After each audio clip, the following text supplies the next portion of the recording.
Bueno, entonces tenemos que vamos a empezar con las posiciones de los 4 grupos que faltan. Y después vamos a desarrollar la clase y vamos a hacer una clase de elección. Pero tenemos que prestar atención a las instrucciones, porque como se habrán dado cuenta, uno de los temas que salió en el examen fue de una de las instrucciones. Así que prestemos atención, por favor. Voy a saber.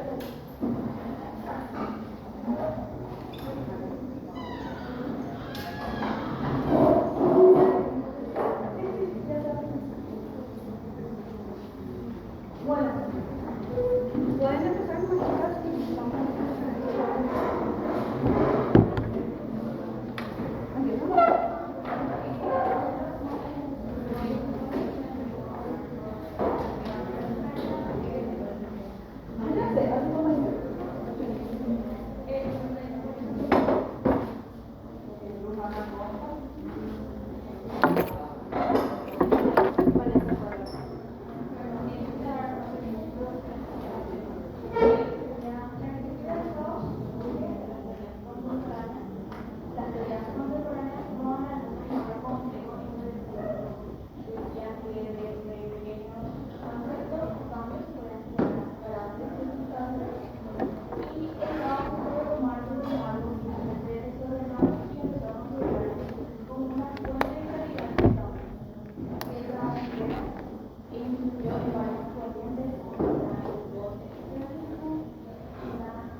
Proviene del latín "latus", que significa interrumpido, irregular o fragmentado, en conclusiones naturales denominadas por el caos.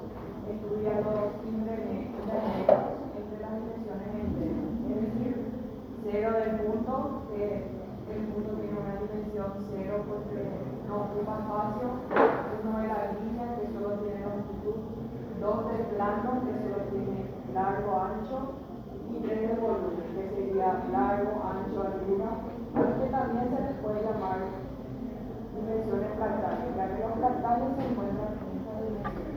No se puede explicar de las geometrías tradicionales, como puede ver hay varios los fractales serían formas que se van repitiendo en diferentes escalas.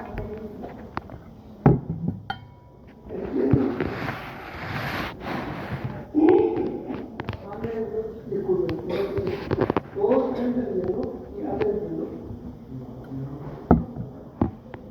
¿Sí o no? Habla. Tema de examen estamos hablando. ¿Entienden? ¿Ok? Digamos, si no entienden, por favor, alce la mano y consulten. Creo que los objetos irregulares y los fragmentarios se podían explicar con las leyes fractales que se iban repitiendo en el tiempo. Pueden ver ahí, por ejemplo, en la imagen de abajo, con lo que parece ser un árbol. Y la estructura es variante en todas las edades. Y era algo que nunca variaba. Un concepto que denominaba potencia inherente. Los fractales sintetizaban la búsqueda de leyes matemáticas y geométricas para los fenómenos íntimamente relacionados con el estado y el azar. Pueden ver un ejemplo en la naturaleza, en el cráter de la luna, en las capas de las rocas o en las verduras como en un repollo. Bueno, las formas racimificadas o inclusas son estructuras que aparecen en la naturaleza para llenar vacíos. También aprovechan el espacio y sus recursos. Por ejemplo, está el ejemplo del lago, como dice mi compañera, que con toda su estructura buscan captar la luz solar. También las esponjas que absorben mejor el agua, o también las venas que distribuyen la sangre por todo el cuerpo. Todas estas formas demuestran cómo la naturaleza usa patrones orgánicos y fractales para funcionar de manera más eficiente.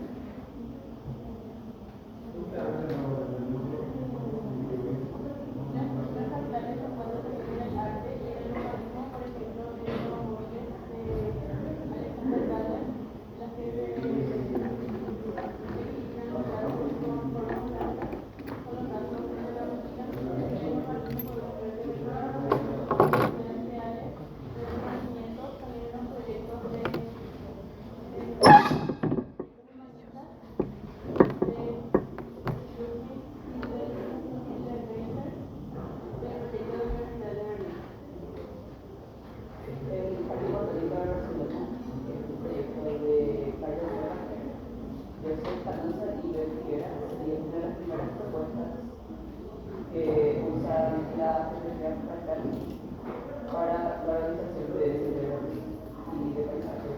Que se equilibra la naturaleza con la topografía persistente y algunas infraestructuras.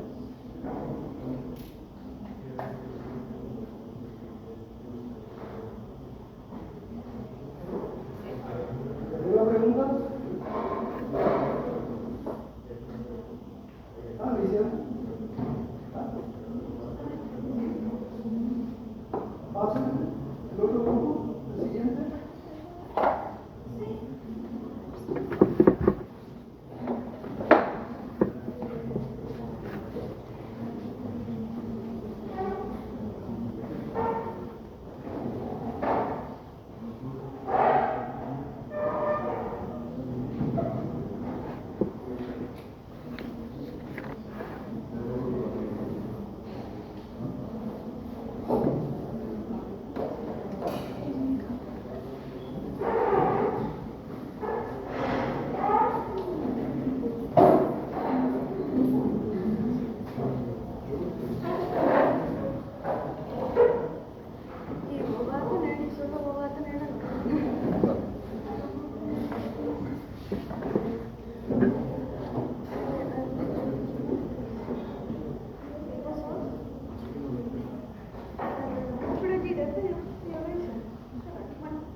Yo le voy a hablar de lo que es la teoría de los pliegues de Gilles Deleuze. Deleuze fue un filósofo que influyó mucho en el arte y la arquitectura. Fue muy conocido por su teoría del pliegue principalmente. En la teoría del pliegue lo que se dice es que nada es perfecto, nada es continuo, todo tiene una especie de logrado, por así decirlo. Cada objeto, hasta la partícula más mínima del universo puede tener un pliegue. Ya que no dice nada totalmente separado, todos se conectan mediante pliegues, por ejemplo, una hoja de papel, una cinta, una tela dorada, una ola de mar. Para Deleuze también, el pensamiento y la escritura funcionan igual, todo cambia constantemente.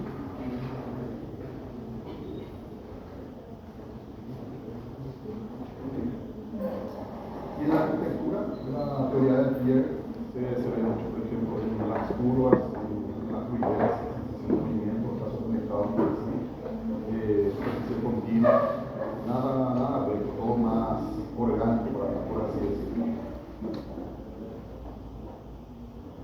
Acá, por ejemplo, se ve el ejemplo de Frank Gehry, que como todos conocemos, tiene una forma curva en la fachada, no es nada regular, son superficies así totalmente dinámicas. Ahí vamos a ver el ejemplo. Otro ejemplo también sería la arquitectura de Zaharí, que formas muy curvas, fluidas, sensación de velocidad de movimiento. La teoría del pliegue es importante porque cambió la manera de pensar el espacio, el diseño. En la arquitectura contemporánea llegó a crear la arquitectura más libre, formas innovadoras y diseños digitales modernos.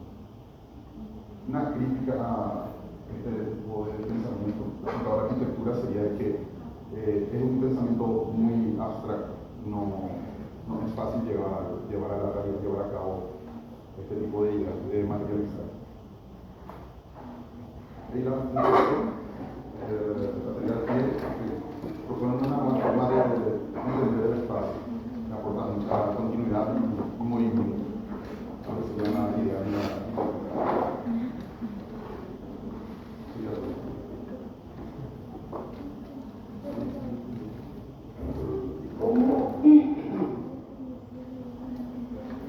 ¿Cuál es la justificación de Deleuze en cuanto a los pliegues en el conjunto de la vida, en el de todo? ¿Y por qué yo como arquitecto tendría que hacer referencia a él buscando una arquitectura?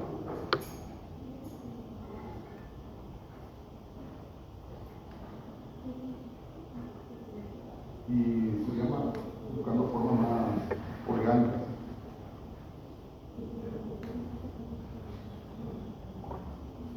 Sí, pero eso justificaría buscar la forma por la forma. Conceptual y Deleuze, o sea, él es un filósofo que plantea un concepto, una idea, y la forma a él no es parte de su interés, la forma. Quienes hacen referencia a Deleuze son los que están interesados en la forma que va a partir del concepto. Entonces, ¿cuál es ese concepto? Yo dijiste en parte, pero hay que poner más énfasis. ¿Cuál es ese concepto que hace que? Sería el concepto de que todo tiene una especie de doblez, así decirlo. ¿De qué? Que es fluido, que se puede doblar, que nada es recto. Solo que pareciera que es recto, que parece plano, a simple vista tal vez si a una escala más pequeña empieza a tener. ¿Y es estático o es dinámico? Yo creo que es dinámico. ¿Es? Dinámico. ¿Qué quiere decir eso? Que sea dinámico Que no es algo fijo, y que está en permanente transformación. no es de cambio. ¿Verdad? Entonces, de hecho, lo que plantea es que esto que nosotros estamos viviendo se va transformando, se va plegando y plegando y plegando, pero que se va transformando. Esa es la idea filosófica. ¿Ok? Está bien. Siguiente grupo. Hay uno más.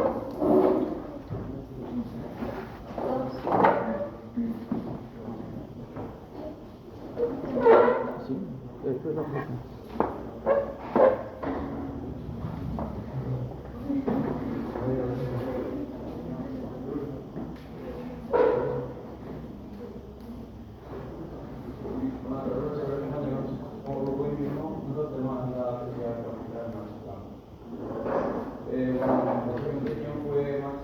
Fue un físico alemán en 1900 que cambió completamente la forma de entender la energía.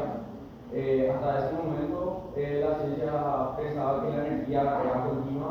Planck descubrió algo radical, que la energía no se emite de forma continua, sino en pequeñas cantidades que se llaman cuantos. La teoría cuántica de Planck rompió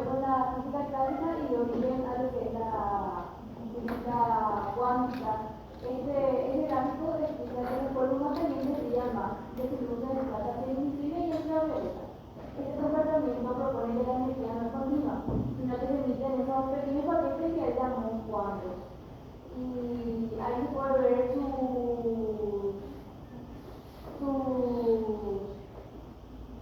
su gráfico y lo que significa la energía, la constante y la frecuencia de la luz. Bueno, para entender más o menos su teoría con un ejemplo práctico, tenemos el ejemplo del piano. Nosotros imaginamos un piano, no puedes tocar sonidos entre teclas, solo notas específicas. Planck propuso que la energía funcione igual, no toma cualquier valor, sino que aparecen paquetes definidos. Otro ejemplo sería el ejemplo de la bombilla. Por ejemplo, imaginemos una luz roja, una estrella, la luz roja, la luz azul.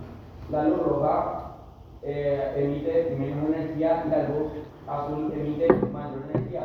¿Por qué? Porque mayor frecuencia es igual a una mayor energía.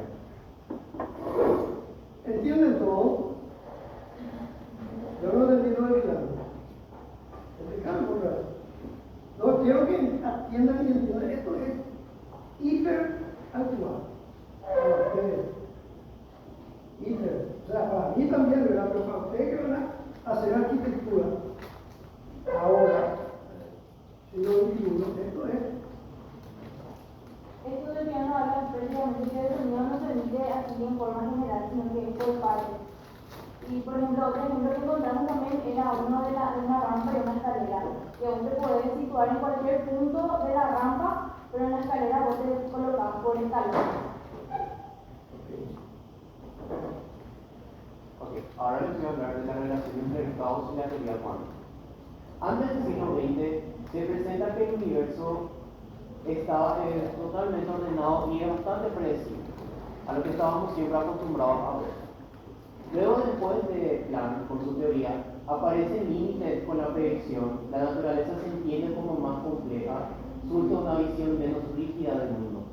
La gente ya comienza a abrir más su mente a nuevas formas. Y entonces, conexión con el caos, los sistemas naturales pueden presentar comportamientos más complejos, unos cambios no lineales y también nuevas formas de organización espacial. Esto influyó bastante en la arquitectura para cambiar la forma en la cual los arquitectos componían sus edificios. Y ahora, relación con la arquitectura. La teoría cuántica no influyó directamente en la construcción de edificios, pero sí en la forma de pensar de los arquitectos. La arquitectura moderna comenzó a abandonar la simetría clásica, las composiciones rígidas, las formas tradicionales a las cuales estábamos acostumbrados a ver. Y luego comenzó a buscar espacios mucho más dinámicos, una libertad compositiva, ya los arquitectos comenzaban a jugar más con las formas sin miedo prácticamente. También se comenzó a jugar mucho con la transparencia de los edificios, también la continuidad espacial y surgen nuevas formas geométricas en los edificios. Y en cuanto a la influencia de los movimientos modernos, influyeron en diferentes movimientos arquitectónicos como el futurismo, el constructivismo, el cubismo y los movimientos modernos. Y estos movimientos después rompieron, como dijo el compañero, con las formas clásicas y comenzaron ya a experimentar con la fragmentación, con la abstracción, con la composición de planos y la sensación de movimiento. Y los ejemplos de arquitectura que se conocen también son por los arquitectos Le Corbusier y Walter Gropius, que desarrollaron propuestas más innovadoras, a diferencia de antes, y que también reflejaban el pensamiento moderno. Entonces la arquitectura comenzó a pensar el espacio de una forma más libre, más funcional y dejando atrás los modelos más tradicionales. Y como conclusión tenemos que la teoría cuántica de Max Planck conformó la manera de comprender la realidad y marcó el inicio de la física moderna. Y aunque su influencia en la arquitectura fue indirecta, también ayudó a generar una nueva visión del mundo basado en el cambio y también en la incertidumbre y la experimentación. Estas ideas influyeron en la arquitectura moderna y comenzó a desarrollar espacios más dinámicos, abiertos y alejados de las reglas clásicas. ¿Alguna consulta? No hay cuestionamiento. razonamiento, no hay consulta, nada. Necesitamos que tengan ustedes un papel aquí, que dejen de escuchar, no puede ser que no le nazca algo. Porque yo tengo que entender que la arquitectura de Le Corbusier fue influenciada por la física cuántica y la teoría que me explica de la teoría de la energía.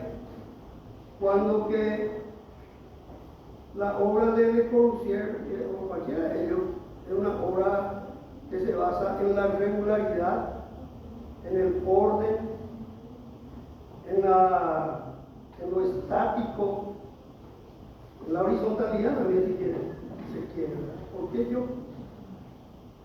¿Por qué yo tengo que decir que las arquitecturas que ellos hicieron son ejemplos influenciados por la teoría cuántica, o por la del caos, o por la de la energía?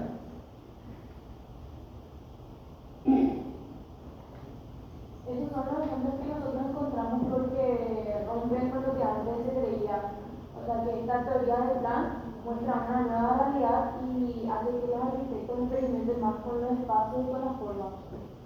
Algo que antes era más regular y estático, ahora se va a volver más dinámico y más moderno. También una característica también que encontramos en su influencia, como que también empiezan a experimentar mucho más con otros materiales. Y en cuanto a Le Corbusier, por ejemplo, con la planta libre, con los espacios más abiertos, es la influencia también que él recibió de acuerdo a la física cuántica.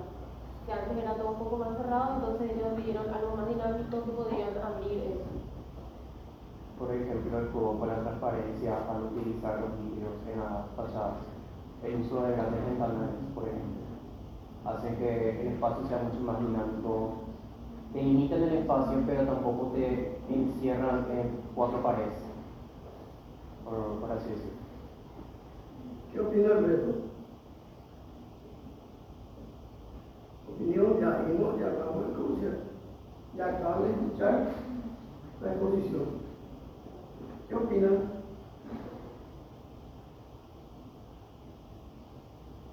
¿Cuál es la relación entre el concepto de los cuerpos en relación a energía y materia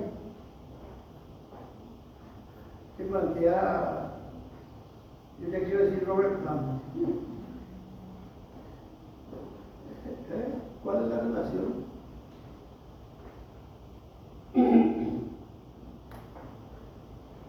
Esa es la gráfica que mostraba que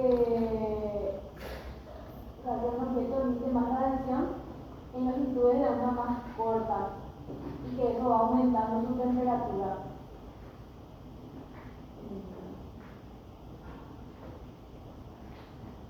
La teoría cuántica plantea que nosotros no somos materia, que nosotros somos energía, todos.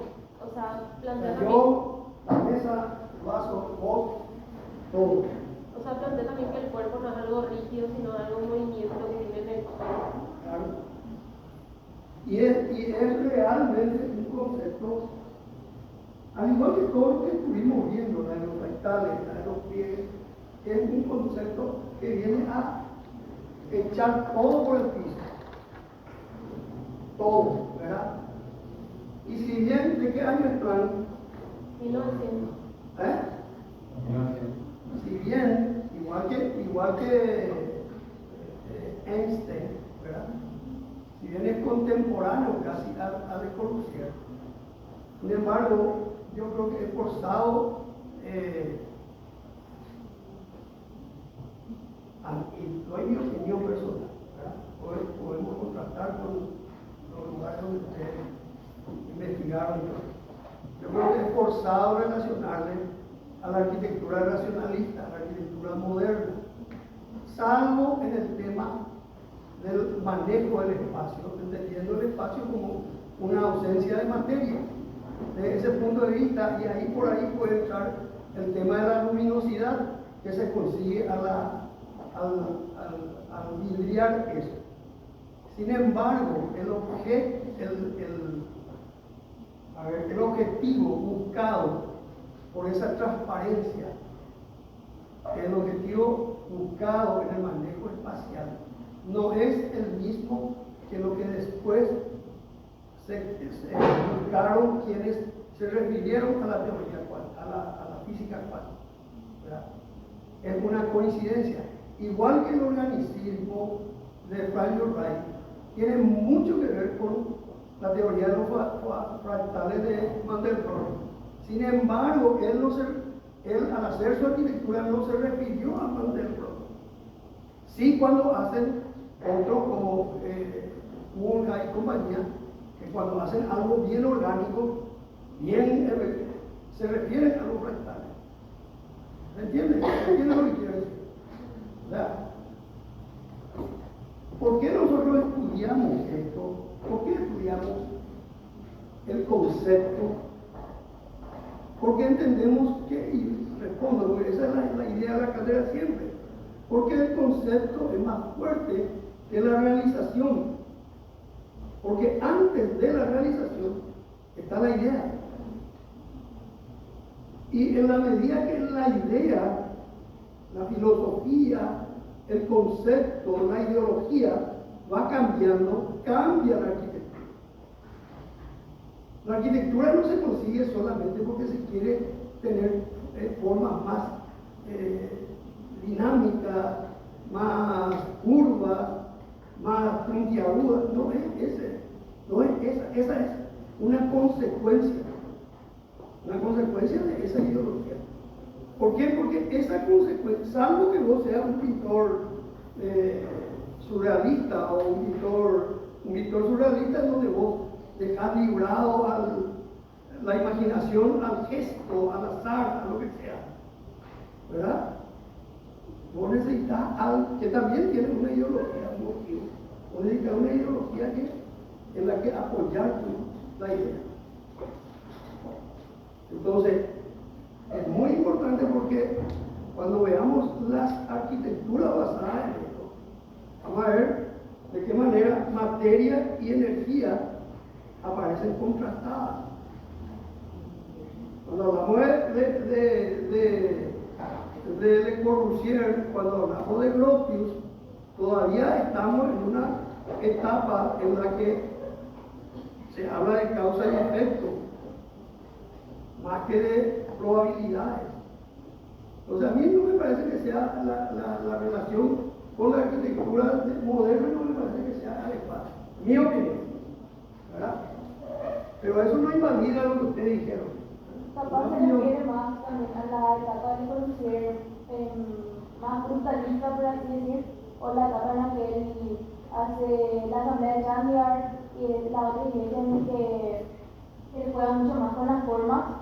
Y es muy diferente a lo que él hizo en la Vía Sabor. Y en esa iglesia él había jugado también mucho con las luces, las formas y lo mismo en esa asamblea. Capaz esa época de Corbusier es la que tiene más relación con esta nueva visión que él expuso. ¿Okay? ¿Algo más? ¿Alguien quiera? ¿Ya está? Bueno. Hay un grupo más, dice.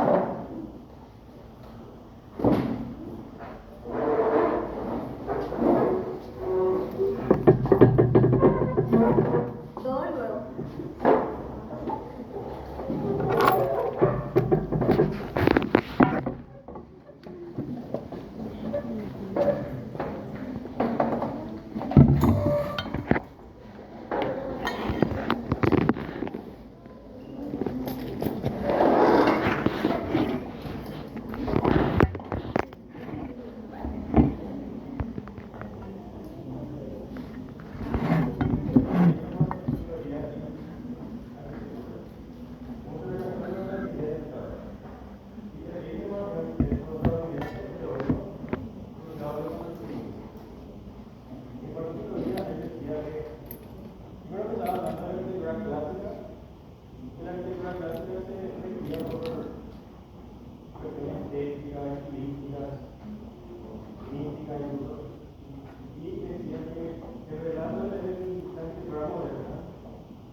bastante contento con la actuación. Otra obra que tiene él es la Data 6, que hizo para el matrimonio de Richard Clark entre el 78 y 75. Esta obra surgió en base de un plano cristiano dividido en 4 partes, el cual fue modificando hasta llegar a una declaración con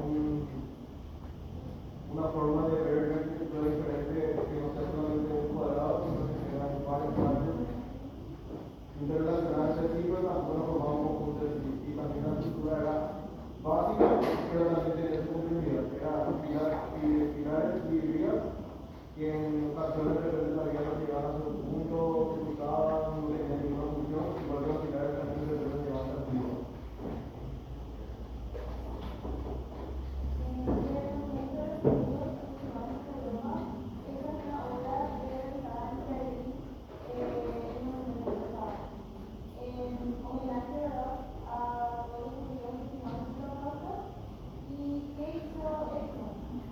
Planteó un espacio blanco, puro,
pueden haber patrones o comportamientos que se puedan detectar.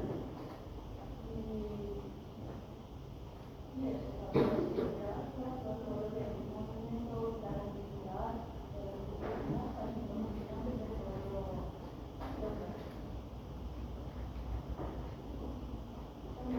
Hay algo que yo creo que corro el riesgo de olvidar. Pero en el grupo anterior, y ahora vuelvo otra vez a explicar el grupo anterior, y es una percepción general del orden. Se toma, y porque no se explicó, se toma como algo despectivo del desorden. Como que si hacer algo desordenado estuviese mal. Y realmente lo que ellos buscan es hacer algo desordenado. Terminen ustedes y después voy a explicar por qué. Vamos a volver sobre el tema.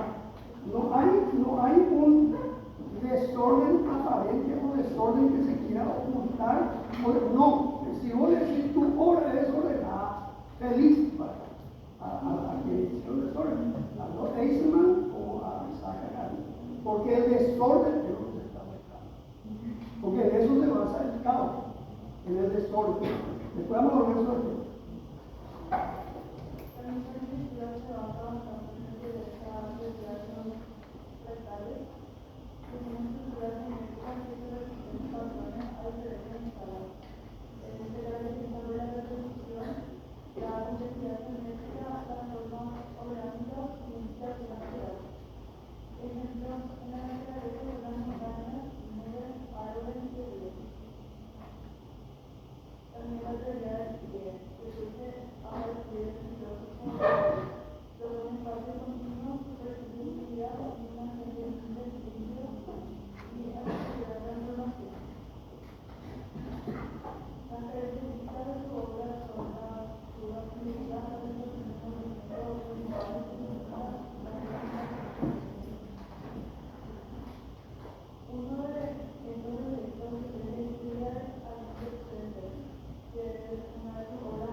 O sea, las tres teorías que vimos, ella habla de la energía, ¿verdad?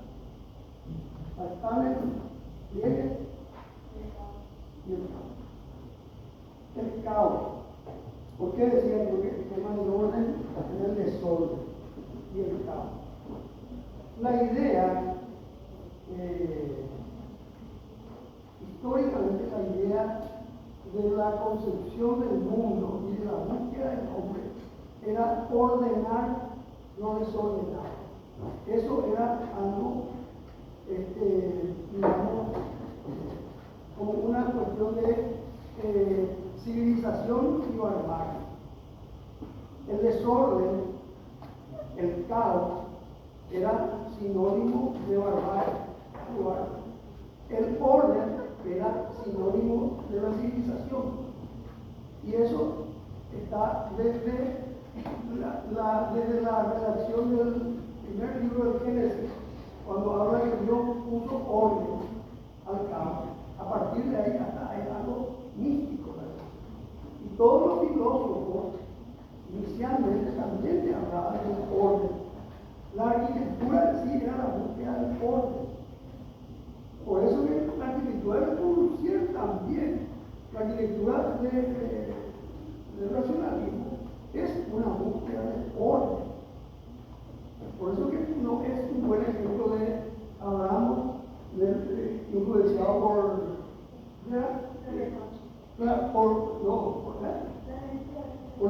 el tema de la energía. Sin embargo, evoluciona la idea, sobre todo a partir de los avances científicos. Y lo primero que se descubre es que la vida misma, el nacimiento del mundo, el nacimiento de las galaxias, la vida misma, todo es algo dinámico, es un desorden que está en permanente cambio. O sea, en resumen, ¿qué significa eso? El caos, realmente el caos es vida. Cuando uno deja de estar en movimiento, cuando uno deja de estar en caos, cuando está muerto, claro. Entonces, el orden es muerte, el caos es vida. La búsqueda de la arquitectura del caos se basa en eso. O sea, el orden se pueda, por supuesto, para la realización de eso, recurren a mecanismos del orden. Los españoles le llaman los ordenadores. La arquitectura asistida por Kant son ordenadores.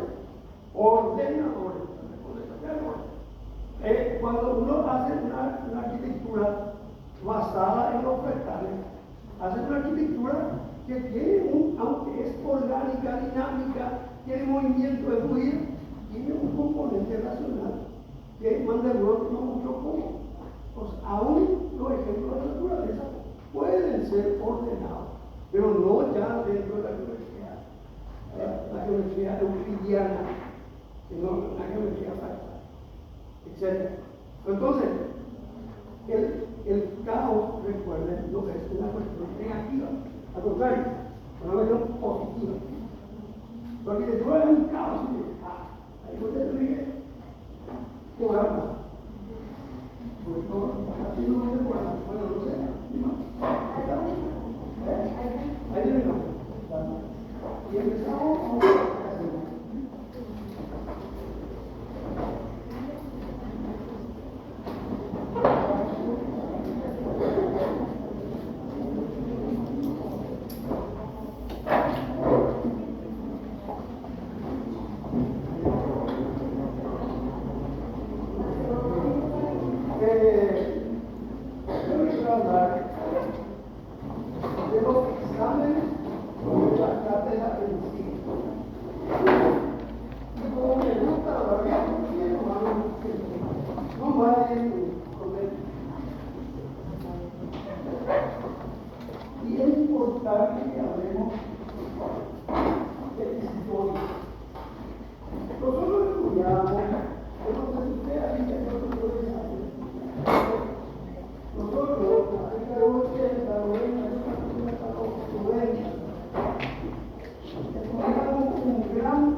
participación en las decisiones que afectaban en su formación.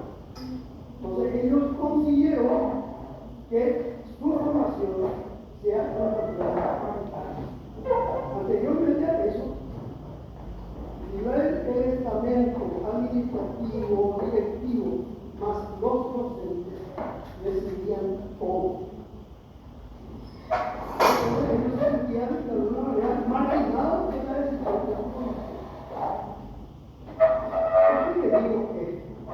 Porque realmente ustedes, cuando hablo de ustedes, seguro que hay excepciones, pero muchos de ustedes renuncian a eso que se consiguió con la reforma de Córdoba, que es preocuparse por su propia formación. Y la formación no se trata de salvar el examen. La formación se trata de honestamente formarse, estudiar para salir adelante. Porque si no tiene ninguna dificultad, nada. Menos aún que uno hoy tiene la tecnología en la mano, que puede hacer uso y abuso. Realmente,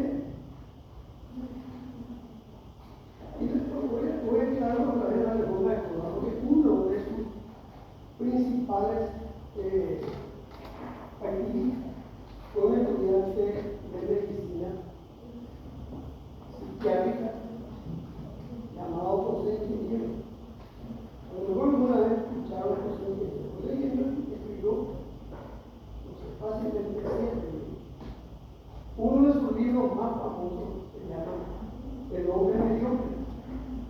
Él escribió La fuerza moral, la saturación de la lucha moral, etc. Deberían leer El hombre mediocre. José Ingeniero dice que realmente lo que mueve al mundo son los jóvenes. Porque hoy nosotros, los mayorcitos, a partir de la madurez, ya pensamos en otras cosas que podemos perder. En cambio, el joven es un tipo revolucionario, no tiene nada que perder. No tiene nada que perder.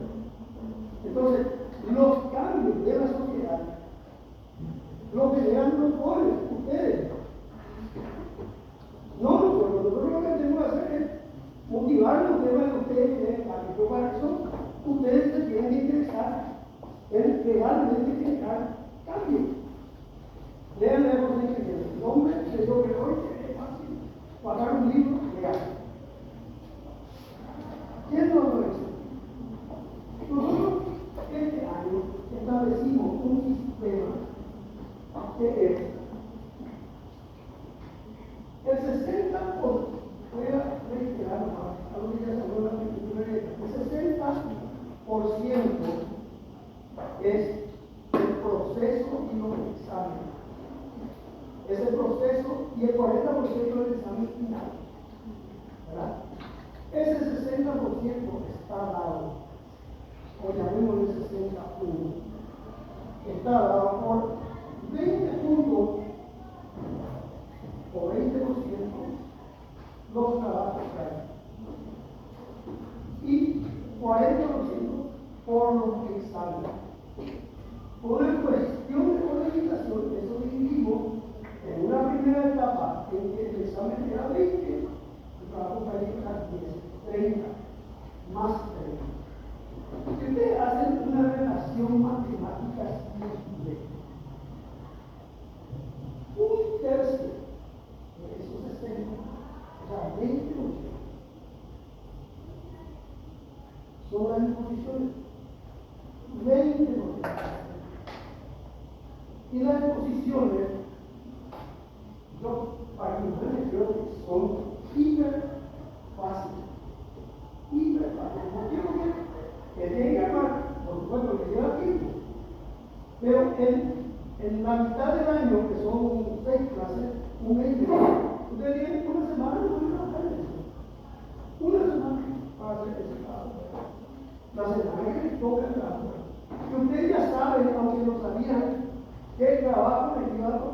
ahí es más o menos cuando se hace, porque eran con números, con grupos y con números ordenados, digamos. Y el trabajo colectivo que digo, que cuando usted viene acá, pasa que pueden llegar acá y nadie dice nada, o pueden llegar acá. O sea, tienen una asistencia que no está requerido para pensar. Visto de esta forma. Otra vez, para tener derecho al examen final, de ese 60% tiene que hacer solamente el 60%. O sea, de 60 puntos máximo, ustedes tienen que hacer 36 puntos. De los cuales, yo me pongo a pensar, si hicieron un buen trabajo son 20 puntos, 16 puntos no van a tener. De eso otra vez dividido, son 8 puntos por examen. 8 puntos de 20 tiene que hacer 40%. El 40%. O sea, no es el 80% que llega a calificar, es el 40%. Otra vez, no contento con eso, después de mucho hablar con Alicia y con Antonella que estaba antes y con otros, aumentamos un tema más.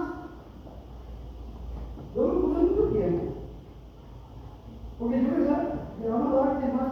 No, y me decían que ellos me hicieron entender que lo que realmente andar es un tema, son 4 temas.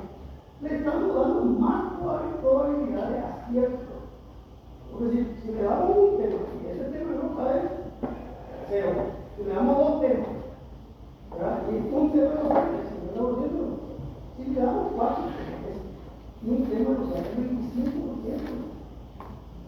Entonces, en la medida que si tenemos 10 temas, mejor para ustedes. Pero tienen que estudiar, tienen que saber, tienen que dedicarse. Entonces, aunque se aumentaron los números, las cantidades de las preguntas del examen, la mayoría de los exámenes son mediocres. Y al leer los exámenes, al leer las coincidencias, uno en el pensamiento, en el escrito, me doy cuenta que son literalmente son transcripciones de folletos. Y encima otra vez, mano por mano. O sea, mano por entonces, no me corresponde la manera, porque cada uno estamos en nuestro lugar. Yo creo que eso es un tema moral que ustedes tienen que rendir ahí. Pero uno nunca puede apearse del hecho de que querer de que a ustedes les vaya bien y que nosotros seamos los que les motivemos a que les vaya bien, no que les facilitemos a que les vaya bien, sino que les motivemos a que les vaya bien. Y por eso estoy hablando.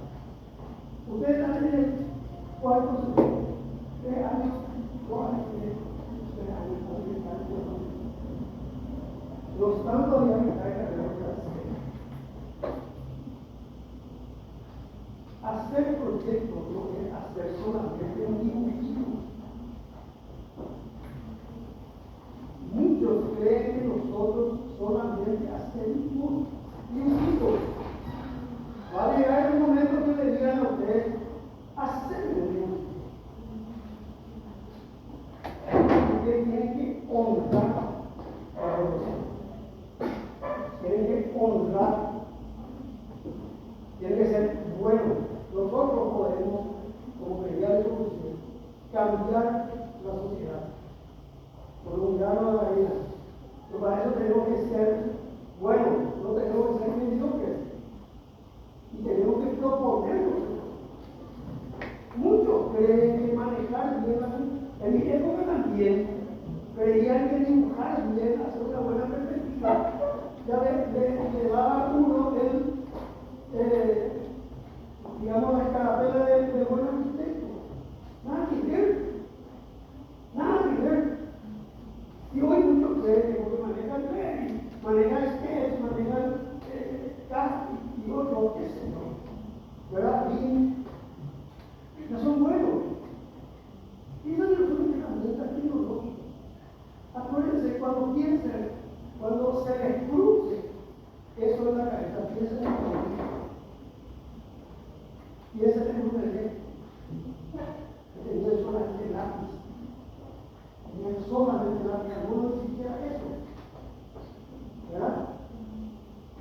la cabeza, es el razonamiento, es el hacer trabajar y es la educación. No soy un maestro, no quiero ser un maestro, pero yo les insisto a la violencia intelectual. Estudien, pónganse, despierten el interés. No es solamente el proyecto. Esto que nosotros damos tiene consecuencias en el proyecto. Ustedes tienen que pensar antes. Porque si no, el proyecto termina siendo una solución física, funcional y no avanzamos. Nosotros tenemos que estar preparados para hacer nuevas cosas. Yo sería el proyecto del primer año. No, a mí y es que yo no sé cómo se enseña con los proyectos, pero en mi época se enseñaba mal. ¿Por qué se enseñaba mal? Porque vos terminabas haciendo lo que el profesor te decía. A través de una coalición y una burbuja. La creatividad no tiene profesores. La creatividad es particular, es propia. Acuérdense de eso. Nadie les va a enseñar a ser arquitectos. Ustedes son sus propios formadores. Pero vamos a un punto. Otra cosa, hablamos de lingüística, hablamos de habla y la lengua. Y muchos de ellos se olvidaron de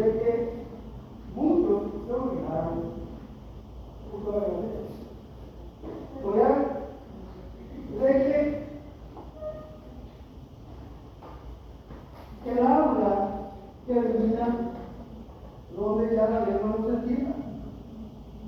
Entonces, si escriben tan feo que deforman todo, ya no se entiende, realmente están faltando a la lengua.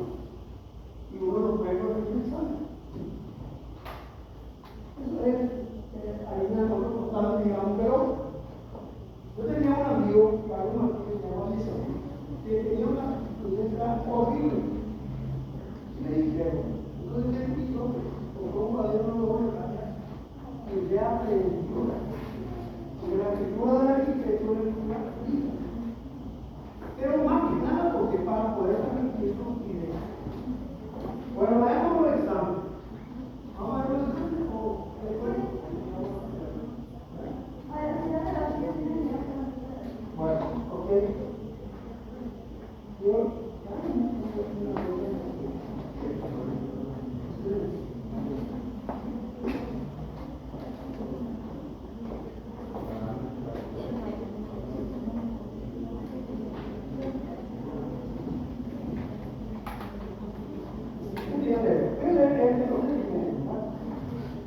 ¿Cuál es la razón por la cual los artistas de arte acción se enfocan en el proceso y no en la obra terminada? E incluso en algunos casos, destruían las obras realizadas. ¿Cuál es la razón? A ver. La crítica a qué? ¿La crítica?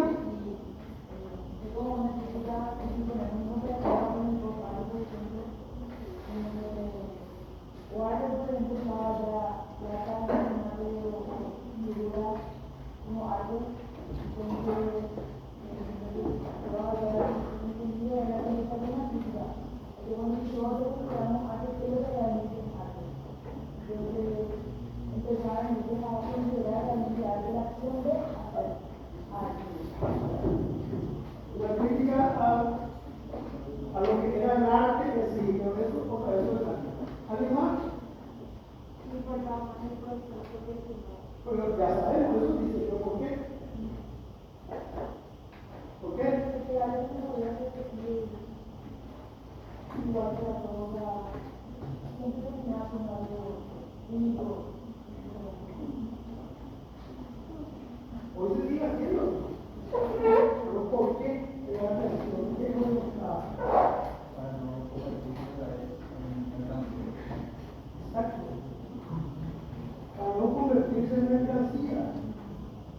El arte había sido inundado y había sido, digamos, colonizado, por llamarlo de una forma, por el capitalismo.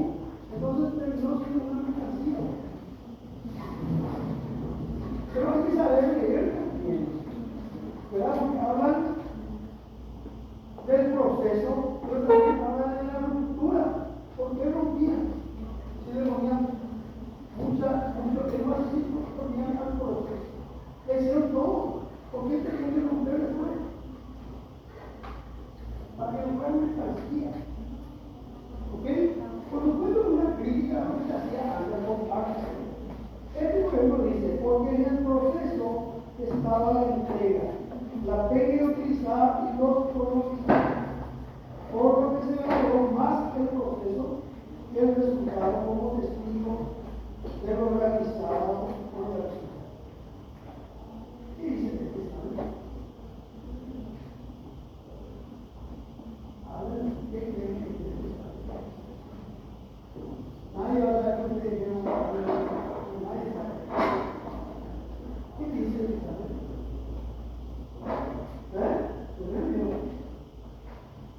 Si quieren repito. Dice, ¿cuál es la razón por la cual va a hablar la marquita de la cosa?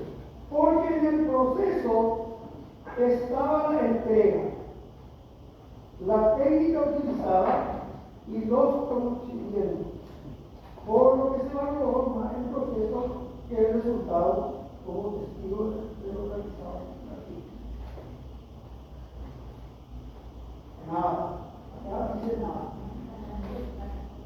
Esa es la pregunta correcta. Exacta. Es darle vuelta a la pregunta y ponerle una respuesta. Valoración 1,5. De 5. Segundo tema. Y pues van a dar también, ¿no? No, claro, que vean también, o sea, queremos, corregimos de cierta manera, nadie buscamos perjudicar o sino que intentamos también estar de su lado. Segundo tema, a su criterio, ¿por qué reconocía recurrir al mecanismo del prototipo? Uno, o sea, la mitad recurre, yo estoy agarrando una tijera, el mecanismo tijera, para cortar una planta. ¿Por qué recurro a usar el mecanismo tijera y no el mecanismo pala para cortar una planta? Tema 1. O sea, la mitad del tema. ¿Se entiende lo que quiero decir? ¿Por qué recurre al mecanismo prototipo? ¿Cuáles son esos prototipos? La tijera, el machete, la pala que se ve. ¿Cuáles?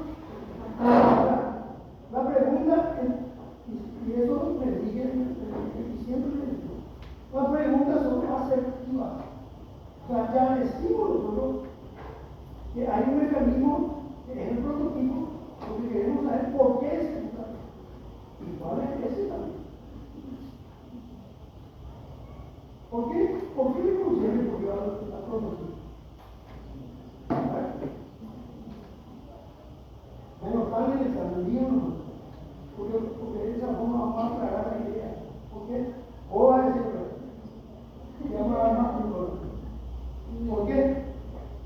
Una necesidad de señales de posibilidad de expresión para poder entonces, la vivienda económica y regional, entonces intenta crear obras que encuentran una figura.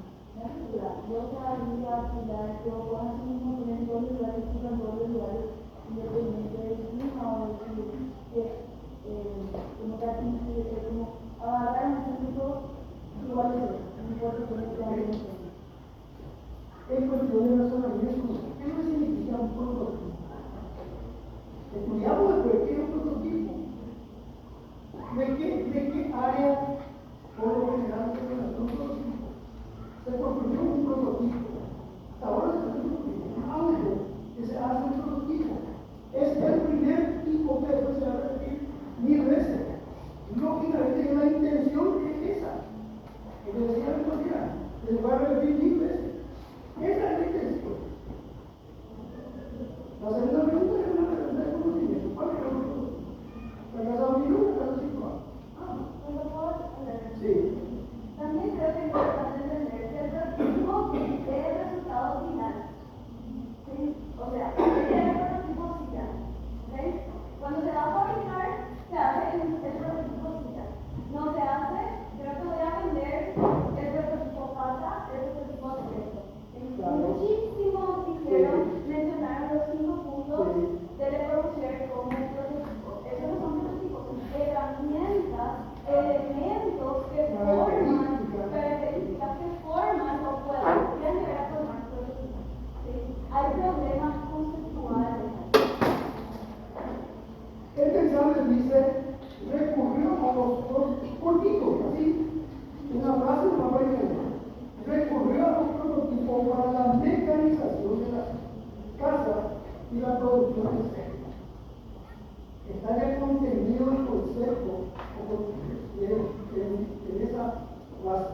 Yo le agregaría lo que dijo ella, pero de momento que dice la producción de serie, más o menos para poder producir en muchos lugares, en todo el mundo, etc. Había que hablar más. Sin embargo, la valoración. ¿Cuáles son los prototipos? Yo no lo sé.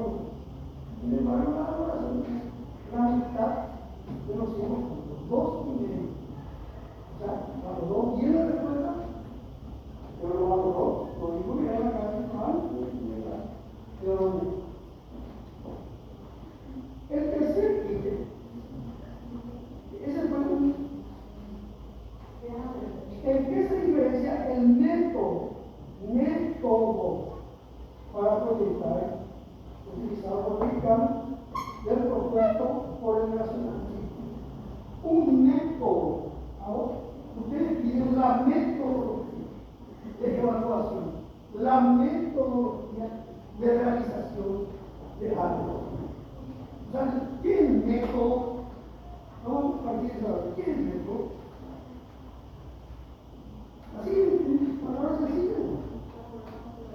La forma de hacer algo, que por lo general son pasos, ¿verdad? La forma de hacer algo. Y si hay un método de hacer una arquitectura, significa, el método significa que siempre tienes que hacer eso, ¿verdad? Porque si no, no tienes método. Si yo voy a producir, por ejemplo, voy a hacer un proyecto de vivienda, voy a hacer un proyecto, no sé, de vivienda de multifamiliar, voy a hacer un proyecto de un hotel. El método que uso siempre va a ser el mismo. El método, la forma, los pasos que voy a hacer. Entonces, el racionalismo tenía unos pasos, los demás tenían otros pasos diferentes y revolucionarios por el racionalismo. Pero que había sido, esos pasos eran los mismos pasos anteriores contra los que el racionalismo se había revelado.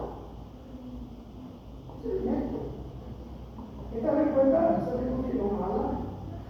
Entonces, bueno, en el racionalismo se guiaba en el racionalismo se guiaba de la utilización de formas geométricas y móviles para proyectar una arquitectura rígida y guiada por normas establecidas. Wickham proponía una arquitectura monumental y atemporal, elementos históricos. Nadie le pidió que describa cómo era la arquitectura unical y cómo era la arquitectura del racionalismo. Le pide el método, la forma de hacer. ¿Entienden? Interrelación también es importante. Interrelación.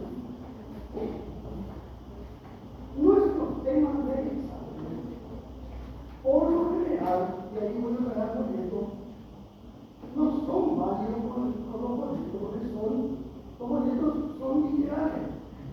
O sea, hay que decir, matemáticos. Entonces uno le pone, para que todo el gigante es monumental. Lo que es monumental es que todo monumental, la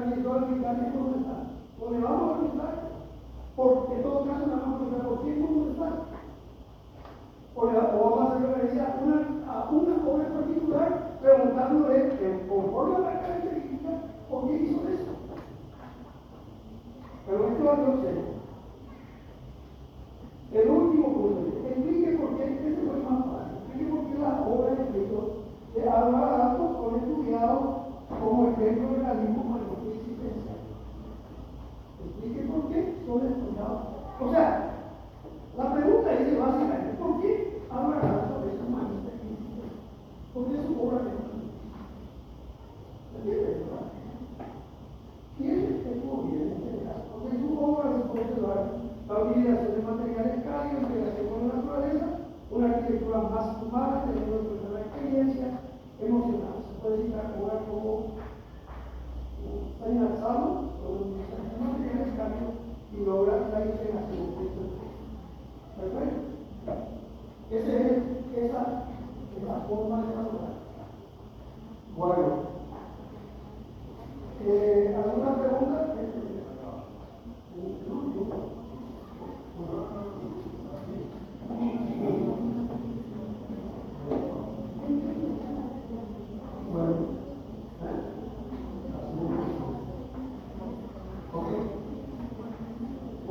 Bueno chicos, no vamos a poder dar la clase hoy porque hay muchas revisiones que hacer.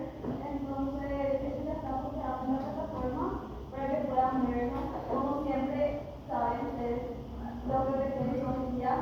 Ustedes tienen que ahondar por las libertades sagradas, por las exposiciones dadas, todo lo que ya saben, ¿sí?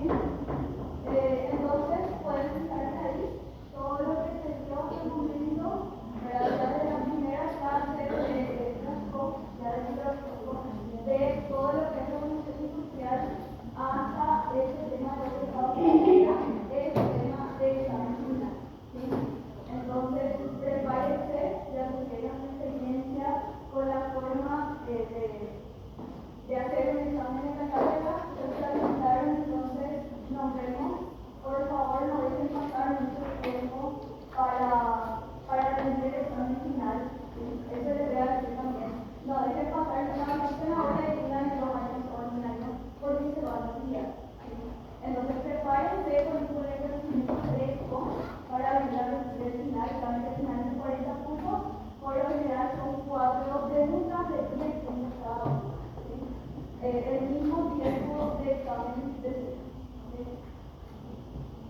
Bueno.